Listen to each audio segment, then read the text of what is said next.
All right, as I mentioned, the defending champ starting the year 0-8 on the road. That is the longest road losing streak by a defending champion since the 98-99 Bulls, and the longest streak for the franchise since losing 9 streak in 89-90. Jay Will now with us. I'm going to start with you here, though, Stephen A. Are you worried about the Warriors' chance of repeating? I have to confess that I am. I'm concerned. Because they're the 27th ranked defense in the National Basketball Association. That is not something that we have customarily associated with the Golden State Warriors.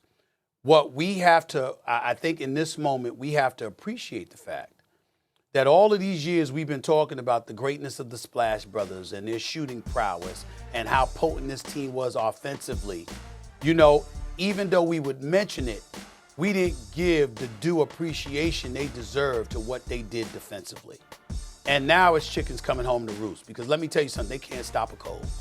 They can't stop a cold. Now, up until recently, the starters were. I cannot tell you right now how disappointed I am in their bench, especially Jonathan Wiseman, who's now in the G League, Moses Moody, and Jonathan Kuminga. I understand they're not getting much playing time and all of this other stuff, but I believe in those three brothers. And when I sat up there and talked about how the Warriors are going to repeat again, it was predicated on the development of those young dudes, because the Golden State Warriors have been known and revered for how they've developed players, combined with the ascension of Klay Thompson. Now, I want to go here, and I need y'all to put Jay Williams on the screen, because I need to look at his face when I'm saying what I'm about to say about Klay Thompson.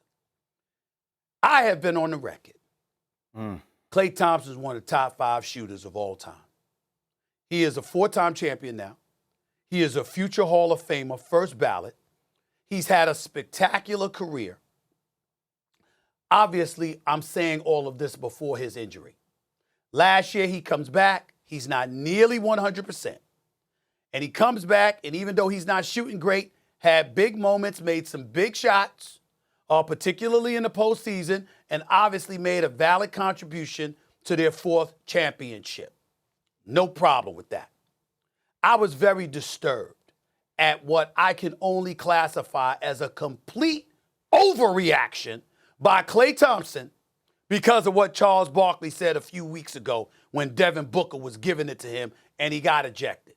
And the reason I say it was an overreaction, Klay Thompson, my brother, we all know you were hurt. Two big-time nasty injuries to overcome. We get that. Everybody knows that. And you absolutely right. Give you some time. Give you some time. You'll get it back. We understand that. But when you shoot 35% from the field, when you shoot 33% from three-point range, when you're a career 45% plus shooter from the field and a career 40+% shooter from three-point range, and those numbers have dropped precipitously, and there are questions as to whether or not you were really working on your game and revitalizing your game in the offseason because you just really wanted to get healthy and keep your legs fresh or whatever, there's going to be some questions, bro. I believe in Klay Thompson. I believe he's a Hall of Fame champion. You can't find a bigger fan of Klay Thompson than me. But he has got to step up. And the incentive needs to be, look at Steph Curry. My God. 4-time champion, 6 NBA Finals appearances in 8 years. And this brother, just when you count him out, he looks even better. Wiggins has tried to help him to some degree. But somebody else got to help him offensively. And that person has got to be Klay Thompson. But they got to play better defense. And those young dudes, I expected more from them. And I'm not getting it right now. And I don't know who to look to, Jay, to blame for that. Thanks for watching ESPN on YouTube. For live streaming, sports, and premium content, subscribe to ESPN+.